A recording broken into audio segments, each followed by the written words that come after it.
ઉચરે જયારો વિષુયણ ચિત્રવાન બ્રહ્માંડ કોટી પર કાળ રવિ શશી સુરગણો આમ્યામેક્ષણ દેવાય અક્ષરધામનાય અધિપતિ શ્રી સ્વામિનારાયણ ભગવાન જય પ્રસાદ સ્વામી મહારાજ.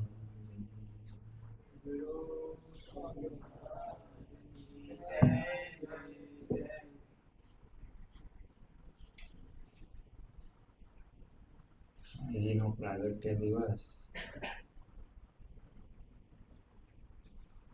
આપણે ખરેખર ખૂબ નાના સ્કેલ ઉપર કર્યો છે.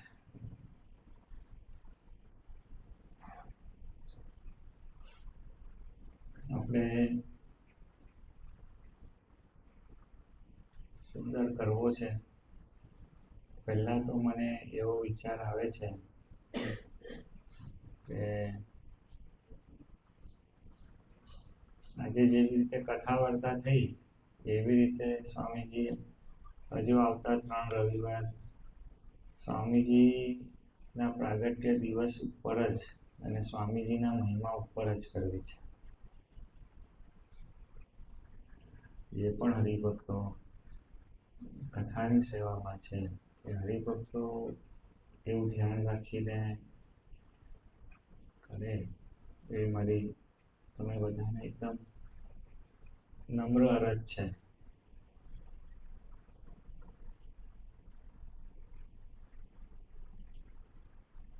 આપણે યોગીજી મહારાજના દર્શન નથી કર્યા, આપણે શાસ્ત્રીજી મહારાજના દર્શન નથી કર્યા,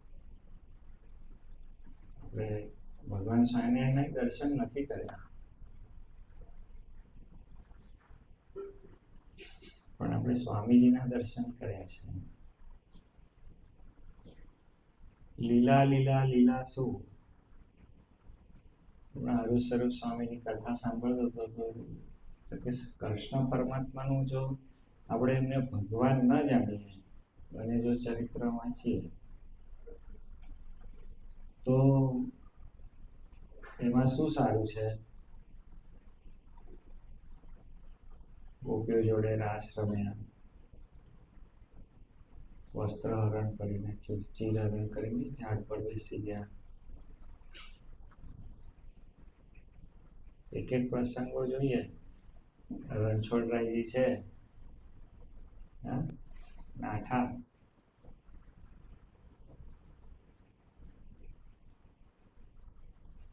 અમે એક જગ્યાએ ગયા હતા.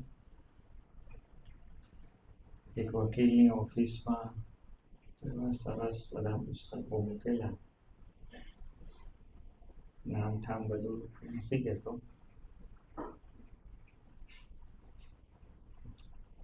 બધા 4 વેદ જ્ઞાન અને તો બીજી કઈ વાત શરૂ થાય એ પહેલા મેં એવું કહ્યું કે સુંદર, કારણ કે કાલિદાસજીનું મેઘદૂત પણ ત્યાં હતું અને આ બધા મહત્વના એટલે પુસ્તકો, 18 પુરાણ ત્યાં. અને આમ હું તો આમ હરખ થઈ ગયો. પણ મને પુસ્તકોનો પણ એવો તમને ખબર છે ને થોડું એ છે એમ. મેં એમને કહું તો તમે તો બધું જોરદાર બધું કીધું ભેગું કર્યું છે ને આમ. તો મને કહે કે બધું વાંચ્યું મેં, પછી આમાં કઈ માલ નથી એવા નિષ્કર્ષ પર પહોંચ્યો છે. મેં કપાળે લમણે માથા લીધું, હું કરવું શું? પણ આપણને એ લમણે હાથ દઈએ છે ને, કોકની સ્થિતિ આપણને સારી નહીં લાગતી ને એના પાછળનું કારણ સ્વામીજી છે. આપણે નસીબદાર એટલા માટે છે કારણ કે સ્વામીજીએ આપણને સમજાવ્યું છે કે ભગવાન એટલે શું, ભગવાનના લીલા ચરિત્રો કેવી રીતે જોવાના, સાંભળવાના. હું તમને વાત એટલા માટે એ કરી રહ્યો છું કે ગમ નહીં પડતી, ભગવાન ઓળખાતા નથી, તો સત્પુરુષ પૃથ્વી પર પ્રગટ થઈ આવે ત્યારે ખ્યાલ આવે છે. નહીં તો લીલા ચરિત્રમાં અટવાઈ જવાય. અર્જુન કે કર્ણ શસ્ત્ર વગરનો નીચે ઉતરી ગયો છે. કેમ નો મારું? ભગવાન શ્રી કૃષ્ણ પરમાત્મા કે માર. તમે ચરિત્રો મૂલવો, આપણી બુદ્ધિ કેટલી, અને સરખે સરખું જ ચરિત્ર કરતા હોય ને, સાથે બેસીને ખાય, સાથે બેસીને પીવે, એવું ના બોલાય. સાથે સુઈ જાય, બધું સાથે જ બધું કરતા હોય, અને સખા ભાવમાં એકદમ જ ભાઈબંધી બેઠા હોય, અને એકદમ જ ચરિત્ર કરે, અને મિમિક્રી શરૂ થઈ હોય તો ભેળા ભેળા કરવાય લાગે તો ભૂલી જવાય, ભાન ભૂલી જવાય કે અરે આ તો ભગવાન ધારક સંત છે ને, આ તો ભગવાનનું સ્વરૂપ છે. આપણને તો લોચો પડી જાય. અર્જુન શું બોલ્યા ભગવાનને કે મેં તમને સખા ભાવમાં અરે તુરે કર્યું ને તો મને માફ કરજો. અરે બાપરે, તમે આ વાતનો ખાલી વિચાર કરીએ ને તો આપણને ખબર પડે, ભાન ભૂલાવે એમ.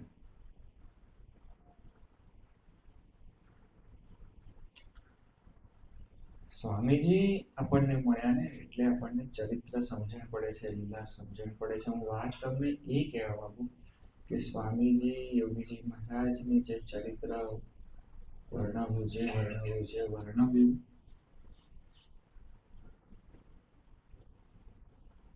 અને પછી મને આ સ્વામીજીને એકદમ અડીને બેસવા નથી મળ્યું, પણ મેં સ્વામીજીને બહુ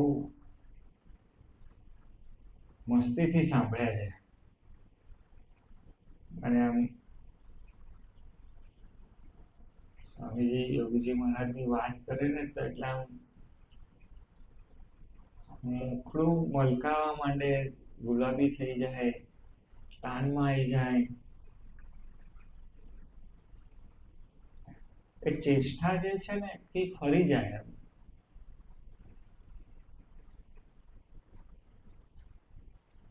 કારણ કે ઘણા એવા પ્રસંગો હોય કે જે હાસ્ય વિનોદના હોય, અને એ પણ સ્વામીજી યોગીજી મહારાજના કહેતા હોય ને, એ પણ મને સાંભળવાનો એ મળ્યો છે. તમે તો પેલું એકાદ બે વાર વાત કરી કે સ્વામીજી બળદ બોલે ને પેલું એ બોલે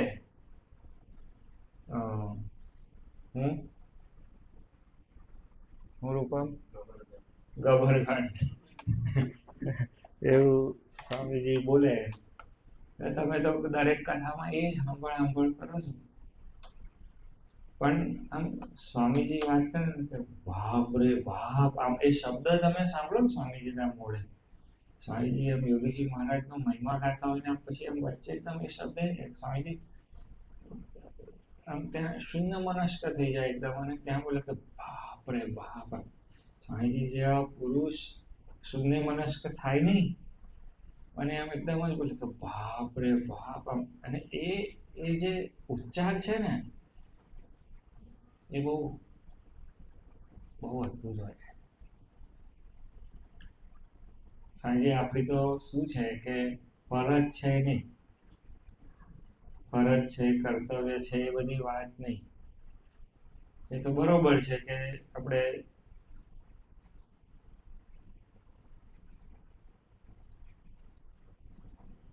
કરવું પડે એટલે કરવું પડે, પણ પાર જવું હશે ને તો સ્વામીજીના લીલા ચરિત્રોમાં ડૂબવું પડશે. એ તો સમજાય નહીં. મેં તમને કહ્યું ને કે યોગીજી મહારાજના દર્શન આપણે નથી કર્યા, આપણે શાસ્ત્રીજી મહારાજના દર્શન નથી કર્યા, આપણે સ્વામીજીના દર્શન કર્યા છે. આપણે શ્રી કૃષ્ણ પરમાત્માની સ્વામીજી ગીતાજી સાંભળી છે, આપણે ભગવાન રામચંદ્રનું ચરિત્ર રામાયણમાં સાંભળ્યું છે, પણ આપણને એની અંદર પ્રીતિ થાય, વિશ્વાસ આવે એ સ્વામીજીના ચરિત્રના લીધે છે.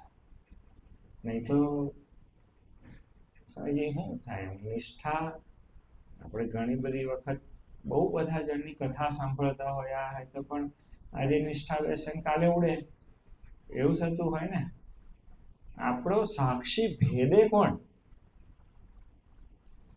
અને જ્યાં સુધી સાક્ષી ભેદાય નહીં ને ત્યાં સુધી તો માણસ ભગવાન છે કે નહીં એનામાં જ પડ્યો રહે.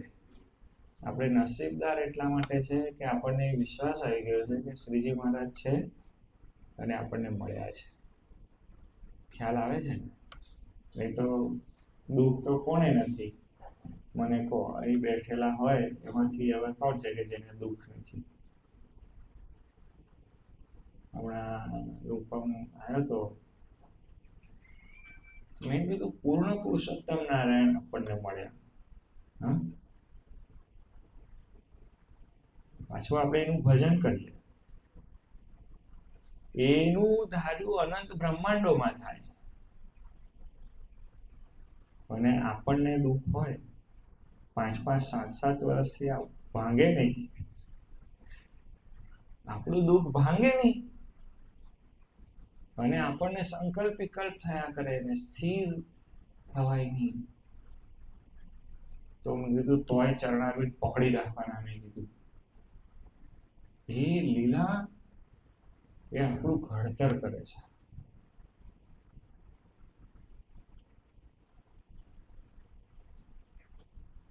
દુઃખી કોણ નથી? પણ દુઃખમાં બી સુખ માણી શકીએ, સમજણથી જીવી શકીએ એવું સામર્થ્ય આપનાર પુરુષ તો આ છે સ્વામીજી. આપણા જીવનમાં એમનું મળવું ને એ આપણા જીવનનો બહુ મોટો અવસર છે. બાકી આપણને બધું જ મળે છે ને, બધું મળે જ છે ને. નહીં મળતું? આપણે હમણાં જ એક હરિભગત સ્વામીજી એસી લેવા ગયો. આજની જ વાત તમને કરું છું.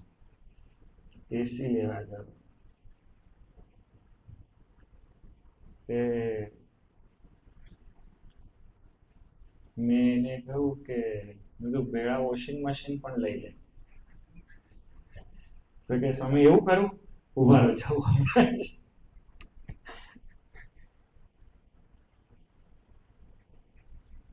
આપણને બધું મળ્યું જ છે ને, શું નથી મળ્યું? આપણે આ જીવનમાં જે વ્યક્તિઓ છે, સમાજની જે વ્યક્તિઓ છે, આપણા કુટુંબની જે વ્યક્તિઓ છે, આપણને મળી જ છે. આપણા જીવનમાં શું નથી હું ખરેખર કહું? પણ ખાલી એક જ વસ્તુનો વિચાર કરો કે સ્વામીજી ન હોત તો, અને આ બધું જ હોત, અને સ્વામીજી ન હોત આપણા જીવનમાં તો કેવું? આમ ખરેખર ઊંડાણથી આમ બેસીને અડધો કલાક આ વિચાર તો સ્વામીજી આ જીવન કરવાનું છે, પળે પળે કરવાનું છે. એ જ આપણી ભક્તિ છે. બીજું કશું કરવાનું છે નહીં. એના ગુણ ગાવાના, એના ગુણ સાંભળવાના અને એ ગુણમાં રમ્યમાન રહેવાનું. પણ છતાંય કહું છું કે થોડી હિંમત કરજો. અડધો કલાક આમ બેસીને વિચારજો કે સ્વામીજી ન મળ્યા હોત તો. આમ ખાલી વિચાર કરજો. પ્રસંગે બુદ્ધિ ટર્ન લે જ નહીં. નેગેટિવિટીમાંથી બહાર જ ન અવાય. પોઝિટિવ જવાય નહીં. કોઈ આપણને સમજાવે તો સમજીએ નહીં. આપણે આપણો જ ખરો કરીએ.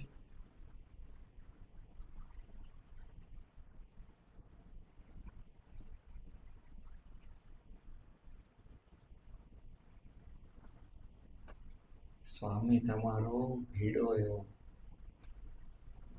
આમ સૌથી દેખી ન શકાય એવો.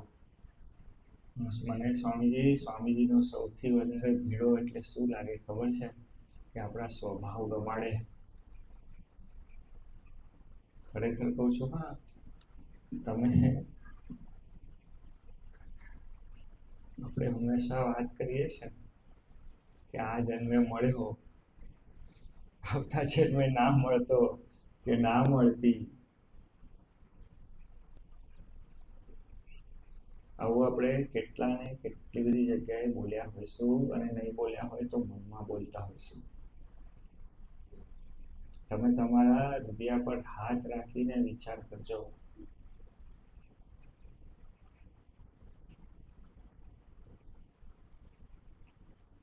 અને ખરેખર સ્વામીજી પ્રશ્ન જે હોય છે એ આપણા સ્વભાવમાં હોય છે.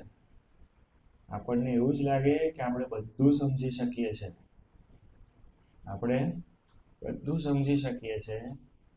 પણ આપણને આપણી ભૂલ જ નથી દેખાતી. અને આપણને એવું લાગે છે કે મારા જેવો સારો તો કોઈ નથી, બોલો. અને આપણી પાસે જન્મો જન્મની સ્વામીજી ધીરજ રાખી અને મંડે કે શું કે ધામનું સુખ આપવા,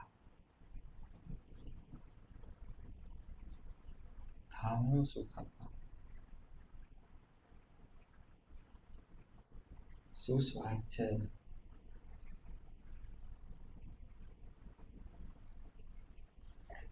એટલું બધું થતું હોય પછી પણ આપણને કોઈક જગ્યાએ એમની અંદર આપણને સ્વાર્થ દેખાય, વૃત્તિ દેખાય.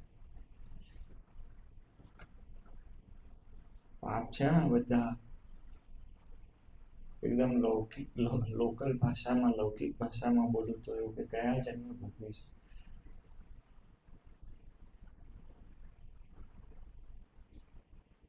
ભગવાન રામચંદ્ર અને શ્રી કૃષ્ણ પરમાત્માને આપણે ખોટા કહીએ,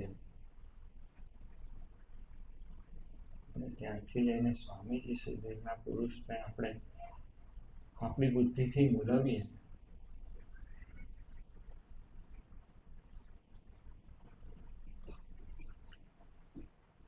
એટલે સત્સંગમાં આવ્યા પછી બધું તરત ભેગું કરીએ છીએ. પીઝા નવા આવ્યા હતા ઇન્ડિયામાં, પૃથ્વી પર નહીં. વિવેક સ્વામીના રૂમમાં અમે લોકો ગયા, એટલે 2-4 એકદમ અમારા કરતા પણ યંગ હરિભક્તો આવેલા. અને એ હરિભક્તોએ પીઝાની વાત શરૂ કરી કે સ્વામી પીઝા આમ મળે ને આવું ને આવું, શું બહુ મસ્ત લાગે. નવા ને આપણે તો ખાધેલા નહીં એ વખતે એવું બધું, પણ આવી વાત થઈ વિલક્ષિત સાંભળો. વિવેક સ્વરૂપ સ્વામી કે એવું બધું ખાવાનું જ નહીં ને, કે પછી ખાધા પછી ઓકવું પડે, પછી એમાં પ્રીતિ થઈ જાય, પછી છોડવું અઘરું થઈ જાય. એમ સ્વામીજી આપણને આપણી બુદ્ધિને કહેવાનું કે જેના થકી મારો ઉદ્ધાર છે ને, એની અંદર મને મનુષ્ય ભાવ ન હોય. એ બધું ખાધા પછી નહીં તો ઓકવું પડે. જો કોકના મોઢે આપણે થર્ડ ક્લાસ વાતો સાંભળીએ ને, મનુષ્ય ભાવની વાતો આપણને સાંભળવા બહુ રસ આવે. આપણને એવું થાય કે જાણી રાખવું, સંગ્રહી રાખવું, સંગ્રહેલો સાપ કામ લાગશે, એવું બધું થાય. પણ નહીં, કોઈ એવી વાત કરતો યોગીજી મહારાજ કે કાનમાં આંગળી નાખી દેવી, ત્યાંથી ઊભા થઈ જવું તરત.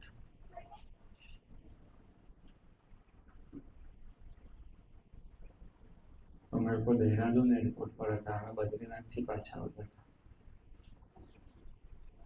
અને એક સાધુ મળ્યા એટલે સ્વાભાવિક છે કે આપણે તો સ્વામીજી આપણને શીખવાડ્યું જ છે કે એમને દર્શન વંદન આ બધું કરવું પડે. પણ પછી એ થોડું સ્વામીજીનું ઘસાતું બોલવા લાગ્યું. આપણને તો સ્વામીજી વિવેક શીખવાડેલો, એટલે અમે તો પછી બેસી રહ્યા કે આમ, પણ શ્રી ત્યાંથી ઊભો થઈને ચાલવા જ માંડ્યો. પછી હું કીધું કોઈક સંત છે, અને એમ કીધું ઊભા ના રહેવાય થોડી વાર, એવું તે શું કામ આવ્યું? તો મને કે સ્વામીજીનું ખોદે એની પાસે શું સાંભળવા ઊભા રહેવાનું એમ. विमुख जन के मुख से कथा सुनी नहीं जात।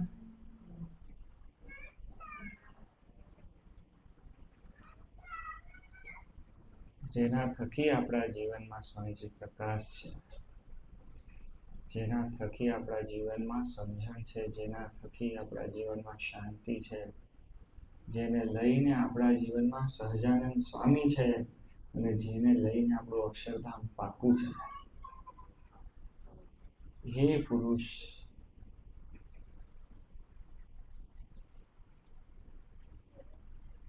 આપણા પર ખૂબ કૃપા કરી, ખૂબ ખૂબ કૃપા કરી સ્વામીજી. કોઈ કરી શકે નહીં. કોઈ આપણને સોનું આપી શકે, સત્તા આપી શકે, સામર્થ્ય આપી શકે, વારસામાં ધન દોલત બધું આપી શકે, પણ સ્વામીજી આપણને જે આપ્યું છે ને, એ સ્વામીજી અનમોલ છે, અનમોલ. આપણને નિષ્ઠા આપી, આપણને સમજણ આપી, આપણને કેટલો બધો પ્રેમ આપ્યો. આપણને કોઈ ઊભું રાખે, આપણા થર્ડ ક્લાસ સ્વભાવ, એકદમ થર્ડ ક્લાસ સ્વભાવ સ્વામીજી કેવા. તમને ખબર છે આપણે આપણાથી ઇરિટેટ થઈએ છે, એવું ખ્યાલ આવે કોઈક વખત આપણે કંટાળી જાય, આપણે એવું કહીએ કે મને એકલા બેહવા દે. કેટલા જણ આવું બોલતા હશે ને એમને ખ્યાલ હશે. આપણે આપણાથી થાકી જઈએ છે તો બીજા તો આપણાથી કેવા થાકતા હશે. અને આપણા કુટુંબવાળાને ખાનગી પૂછી જજો, જો બોલી શકતા હોય ને આપણી સામે, તો એકદમ સાચો ચરિતાર્થ મળે. હકીકત કહું છું, આ કંઈ તમને ખરાબ ચિતરવા સારું નથી કહી રહ્યો, પણ માયાના, હું એવું કહું છું, બધાએ એવી વ્યાખ્યા કરી હશે ને કે માયાનું સ્વરૂપ તે શું? બોલો તો. ભગવાન સ્વામિનારાયણ બોલ્યા માયાનું સ્વરૂપ તે શું? બોલો, તમને બધાને આ વ્યાખ્યા આવડે છે. આપણે આ માયાના છીએ ને એટલે આ વ્યાખ્યા ગોખી નાખી છે. હું તમને પૂછું છું, લો ભક્તિની વ્યાખ્યા કહો. તો મૌન થઈ જવાશે, નહીં ખબર કરવાનું શું છે. ઉપાસના કોની છે? આપણને સ્વામીજીની ઉપાસના છે, ભગવાન સ્વામિનારાયણની ઉપાસના છે. આપણા ન ગમે એવા સ્વભાવ એમને ગમાડ્યા છે, અને આપણને સ્વામીજી પાર લઈ જવા માટે અદભુત ભીડો બેઠ્યો છે.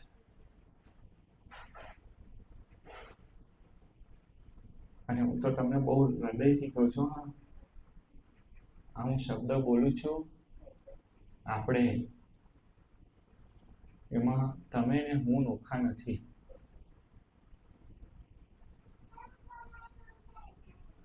સ્વામીજી પરાત્પર પુરુષ છે. શ્રીજી મહારાજને ધારીને શ્રીજી મહારાજનું સ્વરૂપ થઈ ગયા. જે પ્રભુ રાખે તે પ્રભુનું સ્વરૂપ. એટલી બધી નિર્દોષ થઈ શકે નહીં સ્વામીજી, થઈ શકે જ નહીં. હું તમને હકીકત કહું છું, અઘરું છે. તમે આટલા બધા પ્રોબ્લેમ સાંભળો, અને કહેનાર આવ્યો હોય એનો પોતાનો સ્વભાવ હોય કે કોક મને દુઃખી કરે છે, એવું તો કોઈ બોલે છે કે હું મારા લીધે દુઃખી છે? એવું કોઈ કેટલા બહુ ઓછા હરિભક્તો એવું બોલનાર હોય, બહુ ઓછા હરિભક્તો એવું બોલનાર. એટલા બધાના એ સાંભળીને એનું નિરાકરણ કરવું, એને મુક્ત કરવા, અને પછી પણ પાછી પોતાની મસ્તીમાં જ રહેવાનું. કેવું યોગીજી મહારાજનું સ્વામીજી કેવું સેવન કર્યું હશે.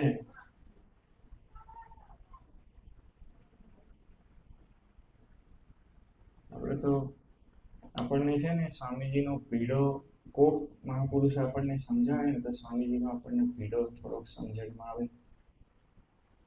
પણ સ્વામીજીની મસ્તી જોવાની ને, એ તો બહુ અદ્ભુત છે. ખરેખર સ્વામીજીની કૃપા હોય ને તો સ્વામીજીની મસ્તીના આપણને દર્શન થાય.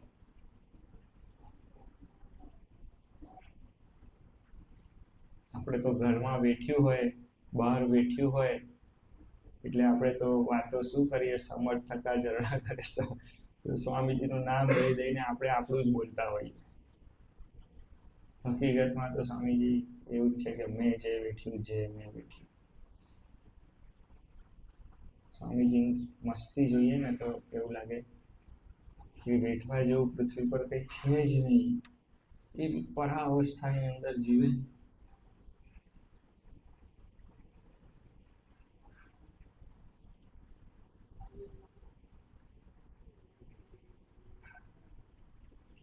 એ પુરુષનું આપણે સેવન કરવાનું છે સ્વામીજી. મહિમા સમજીશું ને તો સેવન થશે, નહીં તો અઘરું છે. અઘરું છે. જ્યાં જુએ ત્યાં તું રામજી જુએ, ભાસે ન બીજો આકાર.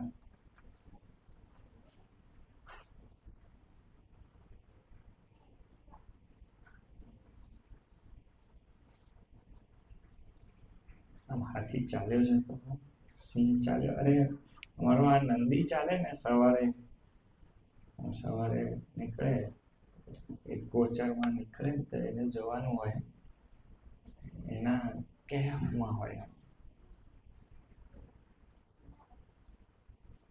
કોઈ કાયદા ન ચાલે સ્વામીજી, કોઈ કાયદા નહીં ચાલે. કાયદો એટલે સરકારનો એ તો બધું ઠીક વસ્તુ છે, પણ કાળ કરવાનો કાયદો કશું આમ એમ કે ને કે ચાલ આજથી બધું કરેલું ભૂલી જા એમ, તો આમ પાપ તો આમ તો પૂરું જ થઈ જાય. બોલો, કોઈ કાયદો ના ચાલે એની સામે.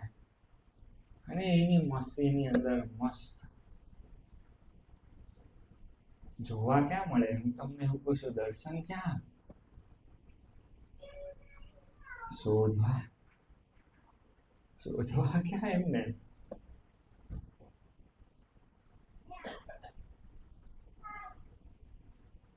એ પુરુષનો આપણને જોગ સત્વારો એ સમજો.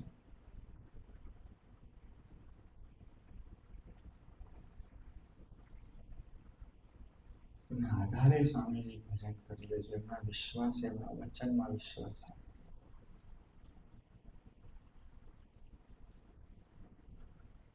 એક ઉગર્યાનો વારો એ છે. સહજાનંદ સ્વામી મહારાજ, જય પ્રસાદ સ્વામી મહારાજ, જય જય જય.